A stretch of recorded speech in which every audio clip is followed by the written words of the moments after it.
नमस्कार दोस्तों, कैसे हैं आप सभी। आई होप सभी अच्छे होंगे। आपकी तैयारी भी बहुत ही अच्छी चल रही होगी।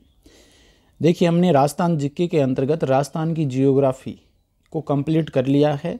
उसके सभी लेक्चर हमने डाल दिए हमारे इस यूट्यूब चैनल के ऊपर। उसको प्लेलिस्ट में कुछ वीडियो रह गए हैं, उनको हम ऐड कर देंगे। आप पूरी जियोग्राफी वहाँ से पढ़ सकते हैं और लेटेस्ट के अकॉर्डिंग। अभी जो नेक्स्ट हम शुरू करने वाले हैं वो राजस्थान के आर्ट एंड कल्चर यानी कि राजस्थान की कला एवं संस्कृति से संबंधित लेक्चर शुरू करने वाले हैं। और आज इस लेक्चर के अंतर्गत राजस्थान कला एंड संस्कृति के अंतर्गत जो टॉपिक हम पढ़ने वाले हैं वो है आपके दुर्ग, यानी कि एक बहुत ही महत्वपूर्ण टॉपिक है भाई। दुर्ग के बारे में हम बात करें तो जितने भी राजस्थान के अंतर्गत किले हैं उन किलों से संबंधित क्वेश्चन आपके एग्जाम में 2 से 3 क्वेश्चन पूछे जाते हैं भाई। ये भी मैं यहाँ पर बताने वाला हूँ क्या क्या चीज़ें इनमें से पूछी जाती है और क्या क्या चीज़ें महत्वपूर्ण है भाई। आज हमारा ये इंट्रोडक्शन यानी कि दुर्गों से संबंधित परिचय देखेंगे, जिसमें मेन चीज़ें आ जाएगी। क्वेश्चन बनने की संभावना कहाँ से, एक पृष्ठभूमि हमारी तैयार हो जाएगी।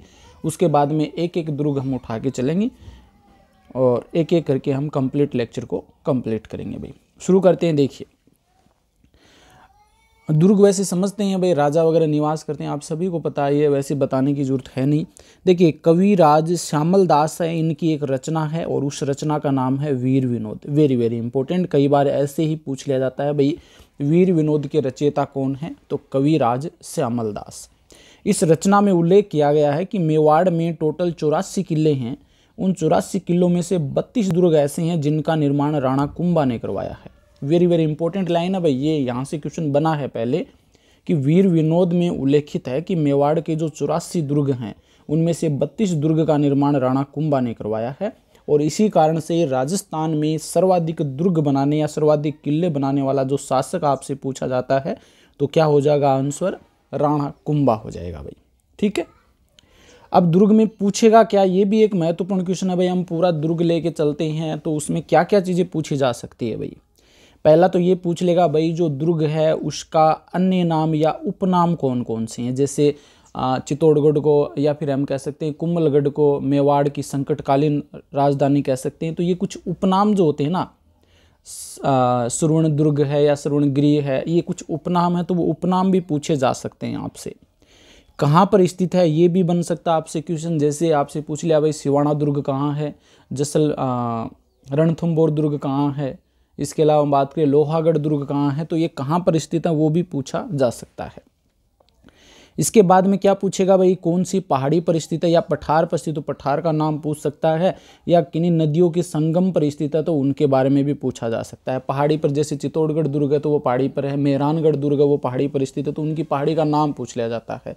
नदियों के संगम पर हम बात करें तो इधर वो झालावाड़ दुर्ग है तो वो आपकी आहू और परवन नदी उनके संगम पर है तो वो पूछा जा सकता है। इसी प्रकार से भैंसरोडगढ़ दुर्ग है तो उसके बारे में पूछा जा सकता है जो नदियों के संगम पर स्थित है। तो पहाड़ी का नाम पूछा जा सकता है, नदियों के संगम पर स्थित कौन से है वो भी पूछा जा सकता है। इनका निर्माण कब हुआ और पुनः निर्माण कब हुआ ये भी पूछा जा सकता है भाई। वेरी वेरी इंपॉर्टेंट, क्या क्या विशेषता भाई उस दुर्ग के बारे में, महत्वपूर्ण विशेषता क्या है वो पूछी जा सकती है। कई इतिहासकारों ने कथन दिए हैं, जैसे एग्जाम्पल के लिए हम बात करें तो कुंभलगढ़ के लिए कथन है भाई, हम जब नीचे से ऊपर दुर्ग को देखते हैं तो हमारे सिर की पगड़ी नीचे गिर जाती है। तो इस प्रकार के कुछ कथन दिए गए हैं, तो उस कथन से संबंधित भी क्वेश्चन आपसे पूछे जा सकते हैं भाई। इमारतें पूछी जा सकती है, कौन कौन सी इमारतें हमारे दुर्ग के अंदर है। जैसे हम कुंभलगढ़ की बात करें तो उसमें कटारगढ़ दुर्ग अलग से है, बादल महल अलग से है। इसके अलावा उसमें कौन कौन से मंदिर हैं वो पूछे जा सकते हैं। मस्जिद कौन कौन सी है ये पूछी जा सकती है। तो इमारतों में मंदिर, मस्जिद और कुछ भवन होते हैं वो पूछे जा सकते हैं। और कुछ अन्य महत्वपूर्ण में भी आ जाते हैं, कुछ एक्स्ट्रा के अंतर्गत भी आ जाते हैं। दुर्ग से आपसे यही पूछेगा भाई, इससे बाहर कुछ भी नहीं पूछेगा। सबसे महत्वपूर्ण कि उसका उपनाम कहाँ पर है, पठार या नदी, निर्माण, पुनर्निर्माण, विशेषता, इतिहासकार ने क्या कहा है उस दुर्ग के बारे में, इमारतें, मंदिर और मस्जिद कौन कौन सी है, और कुछ अन्य महत्वपूर्ण फैक्ट में भी आ जाएंगे। अब दुर्गों का वर्गीकरण कर लेते हैं। देखिए, वर्गीकरण की जब बात आती है तो मुख्य रूप से देखिए शुक्र नीति के अनुसार हम बात करें तो दुर्ग कितने प्रकार के होते हैं, 9 प्रकार के होते हैं। इनकी बात करेंगे हम। कौटिल्य के अनुसार हम बात करें तो उन्होंने 4 प्रकार के दुर्ग बताए हैं भाई। शुक्र नीति के अनुसार 9 प्रकार हैं और कौटिल्य के अनुसार 4 प्रकार के दुर्ग बताए हैं। और इन्होंने अगर क्वेश्चन आ जाए कि दुर्गों का सर्वप्रथम वर्गीकरण किस में मिलता है तो आपका आंसर हो जाएगा भाई मनुस्मृति में सबसे पहले दुर्गों का वर्गीकरण मिलता है। अब हम शुक्र नीति और कौटिल्य के अनुसार जो दुर्गों के प्रकार हैं उन दुर्गों को देख लेते हैं। जैसे कौटिल्य के अनुसार दुर्गों की श्रेणी की हम बात करें तो भाई 4 श्रेणी में विभाजित किया गया है, 4 प्रकार बताए हैं। पहला है ओदक दुर्ग। ओदक दुर्ग का मतलब हो जाएगा चारों ओर जल से घिरा हुआ दुर्ग क्या कहलाएगा? ओदक दुर्ग कहलाएगा। जैसे झालावाड़ का दुर्ग हो जाएगा, गागरोन दुर्ग जिसे हम कहते हैं।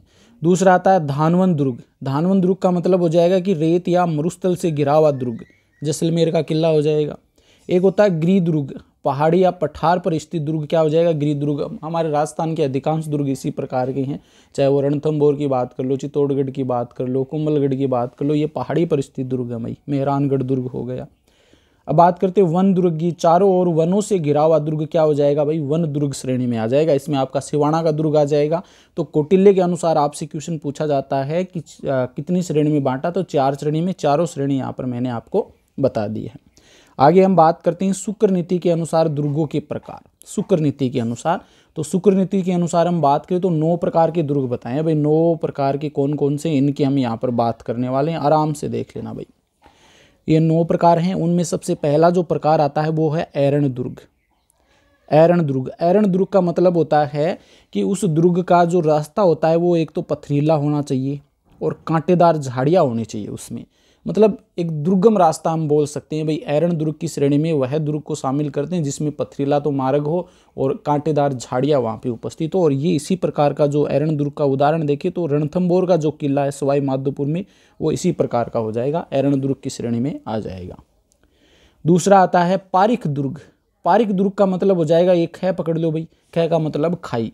ऐसा दुर्ग जिसके चारों ओर खाई बनाई गई है, ऐसा दुर्ग जिसके चारों ओर खाई बनाई गई है वो आपका पारिक दुर्ग के अंतर्गत आ जाएगा। और ये आपका लोहागढ़ किला जो है वो इसी प्रकार का है भाई, और ये कहाँ पर है? भरतपुर में है।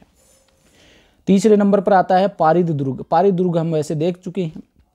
पारिद दुर्ग का मतलब होता है चारों ओर दीवार से घिरा हुआ दुर्ग। आपने हम हमारे भारत की हम बात करें तो भारत की सबसे मजबूत दीवार जो मानी जाती है वो कुंभलगढ़ दुर्ग की मानी जाती है।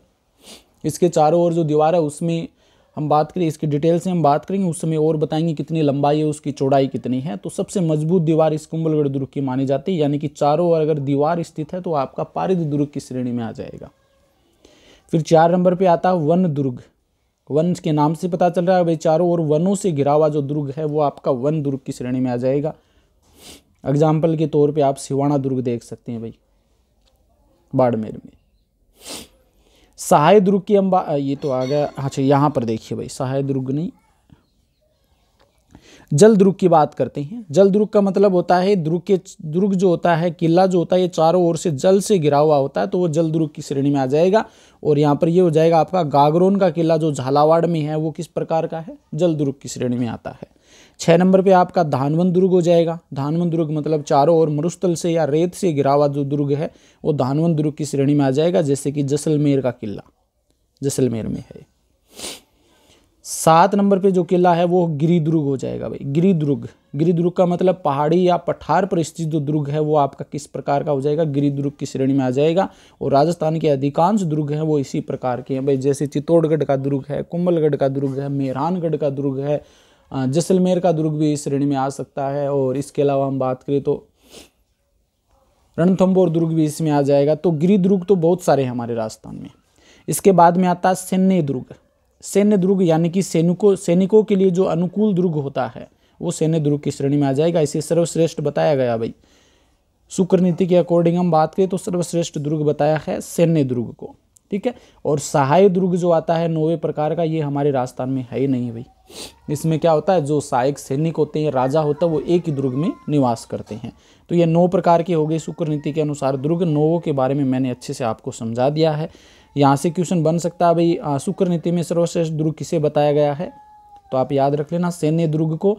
जबकि इनके अकॉर्डिंग पूछे, कौटिल्य और मनुस्मृति के अकॉर्डिंग पूछे तो क्या आंसर हो जाएगा? सर्वश्रेष्ठ दुर्ग गिरि दुर्ग को बताया इन्होंने, ठीक है। अब देखिए एक और बहुत ही ज़्यादा महत्वपूर्ण क्वेश्चन की हम बात करते हैं, क्योंकि यहाँ से क्वेश्चन आपका 100% पूछा जाएगा भाई। यूनेस्को द्वारा 2013 में विश्व धरोहर सूची में विश्व धरोहर सूची में शामिल दुर्ग है, टोटल 6 दुर्गों को शामिल किया था 2013 के अंदर। तो वो 6 दुर्ग कौन से हैं, इनके बारे में पूछा जाता है भाई। क्वेश्चन बन सकता है, निम्न में से कौन सा यूनेस्को की विश्व धरोहर सूची में शामिल नहीं है। इनमें से 3 नाम इन दुर्ग के दे देगा और 1 अन्य दुर्ग दे देगा। आपका आंसर वहीं पे, अगर अच्छे से नहीं पढ़ा तो वहीं पे गलत हो जाएगा। आप देख लेना, ये क्वेश्चन कई बार पूछा गया है। तो इसके लिए आप एक ट्रिक याद रख लेना, आम गाजर चीकू। आम गाजर चीकू, जैसे आम से आपका आमेर दुर्ग हो जाएगा, कहाँ पर है, जयपुर में है पहला दुर्ग। फिर गाजर के अंदर पहले शब्द पकड़ लो, गा का मतलब गागरोन दुर्ग, और ये कहाँ है, झालावाड़ में है। फिर जय पकड़ लो यहाँ पर, और इस जय का मतलब जैसलमेर दुर्ग हो जाएगा, ये जैसलमेर में ही है। और फिर लास्ट रै आ जाएगा, और रै का मतलब हो जाएगा रणथंबोर दुर्ग, और ये आपका सवाई माधोपुर में है भाई। इसके बाद में हम बात करते हैं चीकू। चीकू का ची पकड़ लो, ची का मतलब हो जाएगा चित्तौड़गढ़ दुर्ग, चित्तौड़गढ़ में ही है ये। और कू का मतलब कुंभलगढ़ दुर्ग, ये आपका राजसमंद में है भाई। तो इस प्रकार के यूनेस्को द्वारा 2013 में जो विश्व धरोहर सूची में शामिल दुर्ग हैं वो टोटल 6 हैं, और 6 के बारे में यहाँ पर बता दिया। सिर्फ ये ट्रिक याद रख लेना, आम गाजर चीकू। नेक्स्ट क्लास से हम एक एक करके सभी दुर्ग के बारे में पढ़ने वाले हैं। तो ये इतना ज़रूर याद रख लेना भाई, ये एक पृष्ठभूमि तैयार होगी और एक ये इंपॉर्टेंट क्वेश्चन आपका यहाँ से तैयार हो गया।